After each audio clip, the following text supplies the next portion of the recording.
ಚಿಂದಿ ಉಡಾಯಿಸೋ ಖಾರ ಬಣ್ಣ ರುಚಿಯನ್ನು ನೀಡುತ್ತದೆ. ಆಚಿ ಮೆಣಸಿನ ಪುಡಿ ಚಿಂದಿ ಉಡಾಯಿಸೋ ಖಾರ ಬಣ್ಣ ರುಚಿ. ಮಂಗಳೂರಿನಲ್ಲಿ ಗುಡ್ಡ ಕುಸಿದು ಮೂವರು ಸಾವನ್ನಪ್ಪಿದಂತಹ ಪ್ರಕರಣಕ್ಕೆ ಸಂಬಂಧಪಟ್ಟಂತೆ ಇವತ್ತು ಮೂವರ ಅಂತ್ಯಕ್ರಿಯೆ ನಡೆಯುತ್ತೆ ಅನ್ನೋ ಮಾಹಿತಿಗಳು ಲಭ್ಯವಾಗ್ತಾ ಇದೆ. ಇನ್ನು ನಿನ್ನೆ ಮರಣೋತ್ತರ ಪರೀಕ್ಷೆ ಕೂಡ ನಡೆಸಲಾಗಿತ್ತು. ಇದಾದ ನಂತರ ಮೂವರ ಅಂತ್ಯಕ್ರಿಯೆ ನಡೆಸೋದಕ್ಕೆ ತಯಾರಿ ಮಾಡಿಕೊಳ್ಳಲಾಗ್ತಾ ಇದೆ.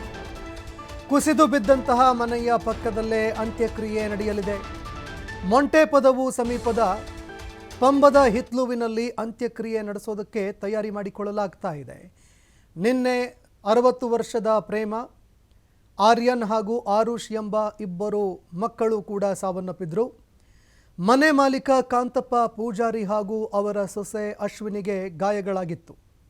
ದೇರಳಕಟ್ಟೆಯ ಖಾಸಗಿ ಆಸ್ಪತ್ರೆಯಲ್ಲಿ ಇಬ್ಬರಿಗೂ ಚಿಕಿತ್ಸೆ ಮುಂದುವರಿತಾ ಇದೆ.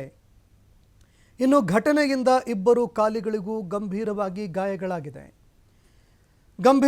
ಗಾಯಗಳಾಗಿರೋದ್ರಿಂದಾಗಿ ಆಸ್ಪತ್ರೆಗೆ ದಾಖಲು ಮಾಡಿ ಚಿಕಿತ್ಸೆ ನೀಡಲಾಗ್ತಾ ಇದೆ.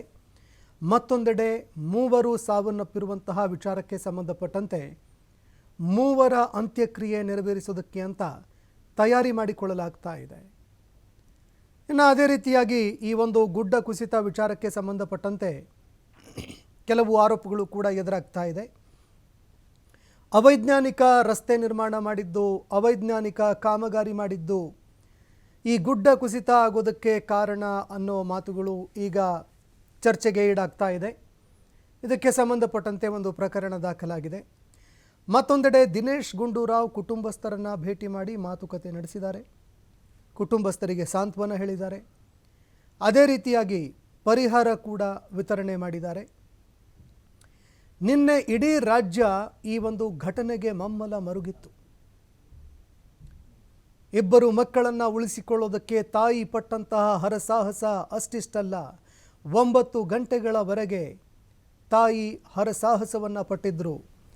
ನನ್ನನ್ನು ಬೇಡ, ನನ್ನ ಮಕ್ಕಳನ್ನು ಉಳಿಸ್ಕೊಳ್ಳಿ ಅಂತ ಗೋಗರೆದ್ರು, ಅವಲತ್ತುಕೊಂಡ್ರು.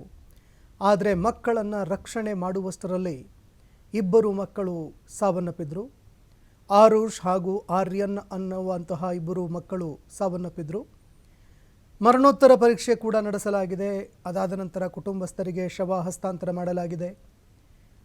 ಇದೀಗ ಅಂತ್ಯಕ್ರಿಯೆ ನೆರವೇರಿಸೋದಕ್ಕೆ ಅಂತ ತಯಾರಿ ಮಾಡಿಕೊಳ್ಳಲಾಗ್ತಾ ಇದೆ.